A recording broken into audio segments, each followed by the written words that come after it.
Bom dia, boa tarde, boa noite, senhoras e senhores. Eu sou Luísa Conde. Eu sou Breno Ribeiro. Esse é mais um episódio do Papo Visual. Não tinha camisa do FBI, então coloquei da KGB mesmo, ainda de olho em você, acredito. Então hoje com certeza. Nossa, com certeza, gente. Então hoje a gente vai estar falando de Mindhunter. Pode queimar.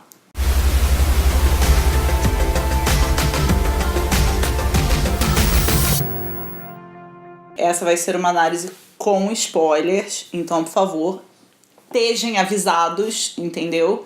Que vem spoiler aí. É isso. Bom, então, gente, Mindhunter é uma série do Netflix que estreou mês passado, em outubro. Foi uma série que, apesar de ser do David Fincher, que é um diretor que eu gosto muito, foi uma série que me surpreendeu, porque eu não esperava gostar tanto dela como eu gostei. Eu fui ver meio, vamos ver aqui, e acabou que eu gostei muito, assim. Pra mim também foi a mesma experiência, assim, eu gostei bastante.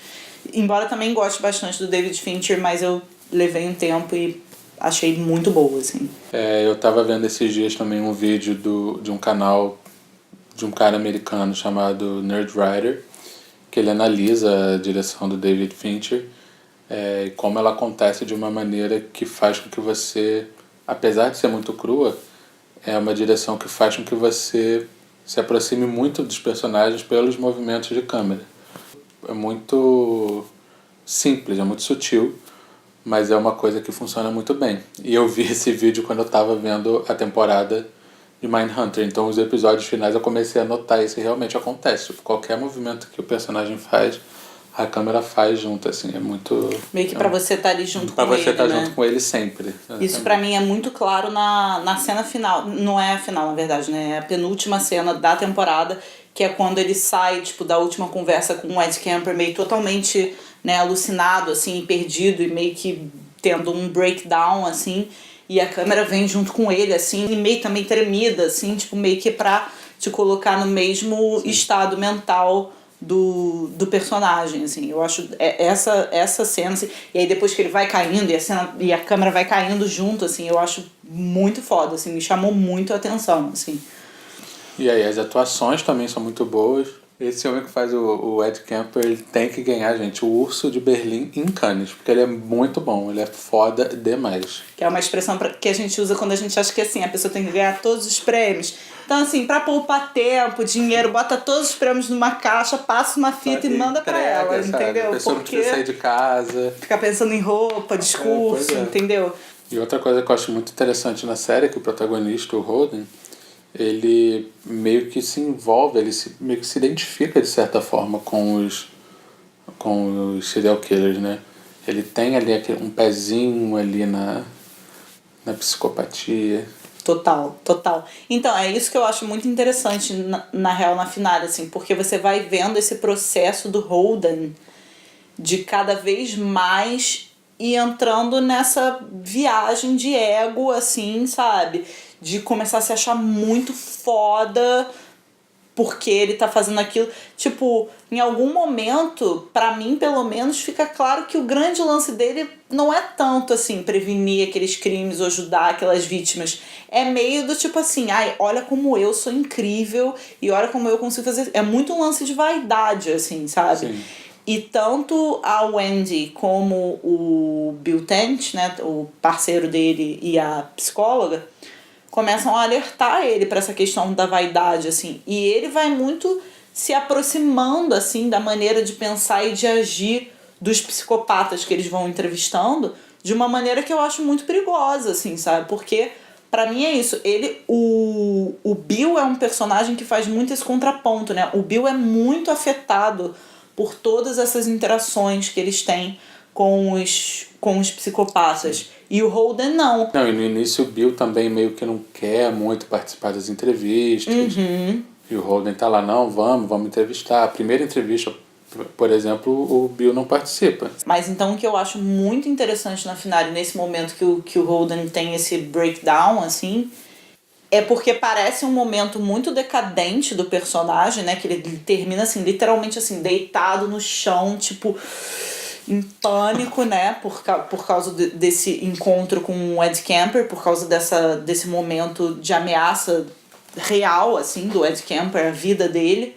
Mas pra mim esse é um momento muito positivo do personagem, na verdade. Sim.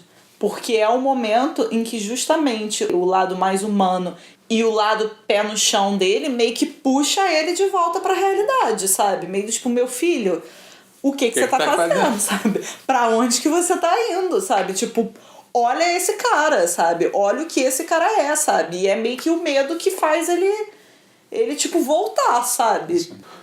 Pra mim, o melhor caso, o caso que mais me chamou a atenção, e que é o que eu gosto mais, é o do professor. Nossa. Que é o caso do professor, não sei se vocês vão lembrar, é aquele que faz cosquinha no pé das crianças. Uhum. Ele não faz absolutamente nada que seja legal. Tipo, é muito creepy. Mas não é nada ilegal. E o que me chama mais atenção nesse caso é justamente o fato do Holden ter ido meio que denunciar o cara e ir atrás do caso para tirar o cara da escola, para prevenir.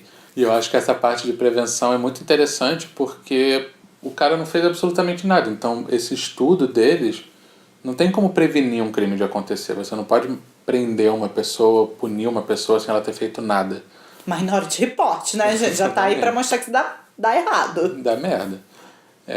Então, assim, até que ponto essa pesquisa que eles estão fazendo é uma coisa válida? Porque o cara não fez absolutamente nada. Ele poderia fazer uma coisa? Poderia, mas não tem como a gente saber, não tem como o Holden saber, não tem como ninguém saber.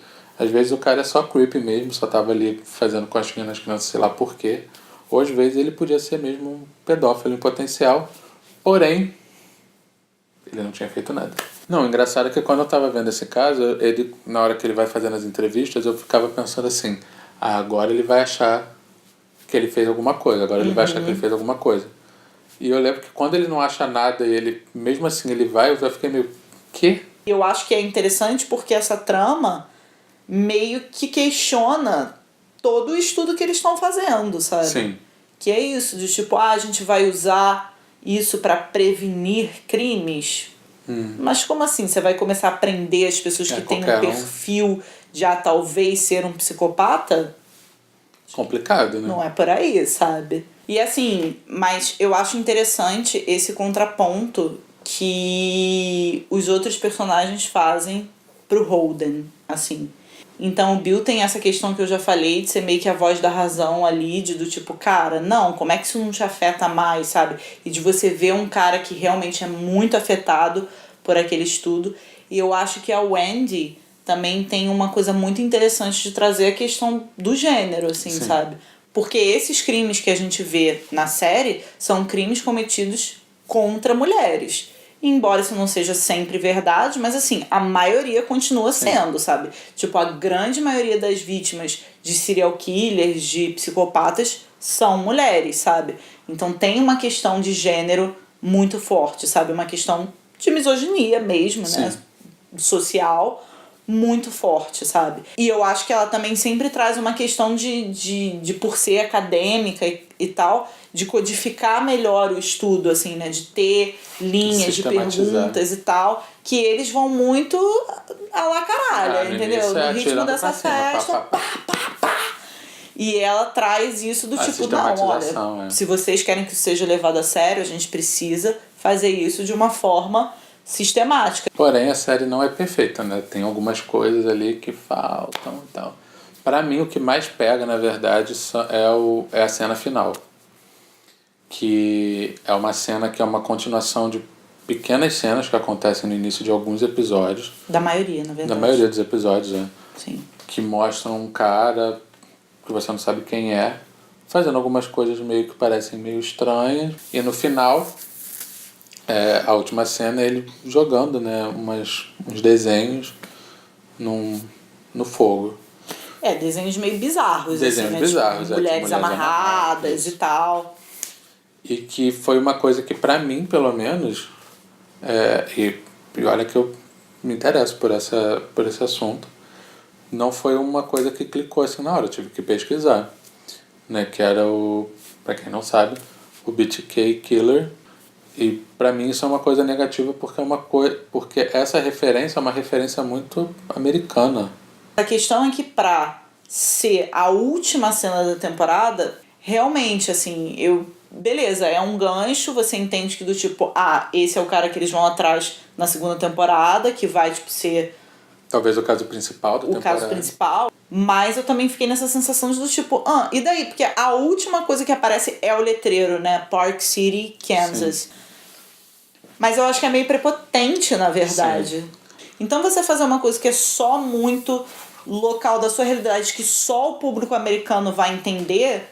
Mas se fosse uma série da a gente é o centro do mundo, sabe? Mas eles acham. E assim, uma coisa que pra mim eu acho que é a coisa que mais pega é o fato de eu achar a esfera pessoal dos personagens muito desconectada, ali, meio jogada, assim, do resto, assim, do mote principal da série, dessa investigação deles, desse estudo deles, assim.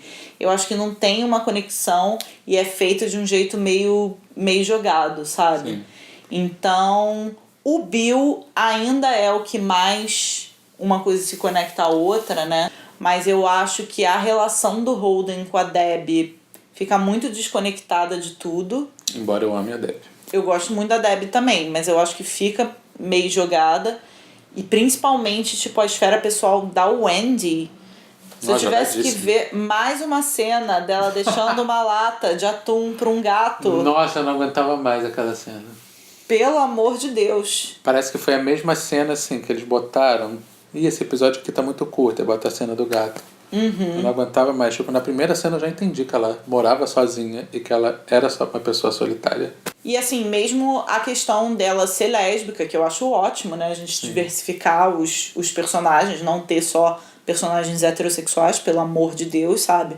Então o fato dela ser lésbica, eu acho ótimo, mas qual é o peso disso pra personagem dela, sabe? No que isso influi? Tipo, ela é uma mulher no final da década de 70, lésbica, a namorada dela, quando ela vai, tipo, pra Washington, fala pra ela, você não vai poder ser aberta em relação à sua sexualidade no FBI, sabe? E a gente em nenhum momento sentiu o peso disso Sim. pra ela, sabe? Em nenhum momento isso é uma questão pra ela. Eu acho que deveria ser, sabe? Ela não poder falar sobre isso, ela não poder ser aberta sobre isso num momento, numa instituição extremamente homofóbica e extremamente machista, sabe? E o Holden com a Debbie eu tenho a mesma sensação, assim, que as duas coisas ficam muito desconectadas, sabe? Mas eu acho que isso gera um grande problema pra mim também, que é o fato que eu sinto alguns diálogos meio forçados, assim. Principalmente entre o Holden e a Debbie, muito. Assim. No primeiro episódio eu tive essa sensação, depois eu acho que passou um pouco, e nos últimos episódios isso volta um pouco pra mim. Os diálogos são muito rápidos, assim, muito muito bate e volta, e eles não têm muito, assim, arestas, ou pausas, ou silêncios, ou um falando por cima do outro, ou uma cadência meio esquisita.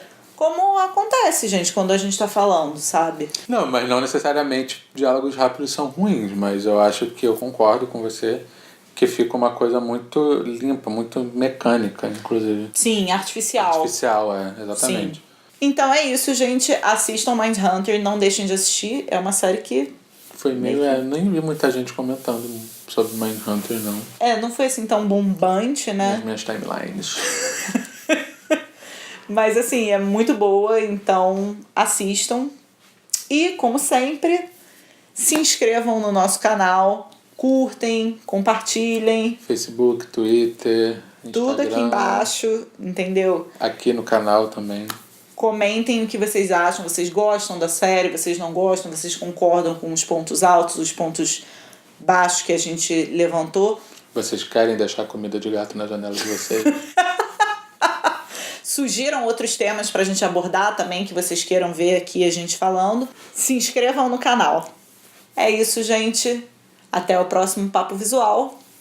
Tchau, tchau. Tchau.